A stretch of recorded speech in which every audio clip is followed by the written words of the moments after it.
Viral সেই ডিম চাটনি বানানো শেষ, খাওয়াও শেষ। তো ডিম চাটনি বানানোর জন্য আমার লাগবে হচ্ছে ডিমগুলো অর্ধেক সেদ্ধ করে নিতে হবে, নিয়ে ছুলে নিয়েছি। তারপর লাগবে হচ্ছে ধনিয়া পাতা, টমেটো, শসা, আপনারা চাইলে গাজরও দিতে পারেন। তো সবগুলো মিহি করে কুচি করে নিয়েছি।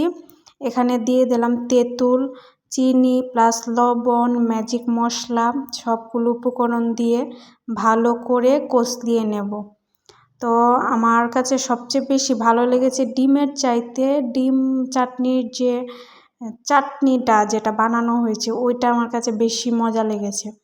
তো ভালো করে কষিয়ে নেওয়ার পরে ডিমের ভেতরে ডিমগুলো আমার একটু কেটে নিতে হবে, মাঝখান দিয়ে একটু কেটে নিতে হবে। কেটে নেওয়ার পর ডিমের ভেতরে চাটনিগুলো দিয়ে দেব।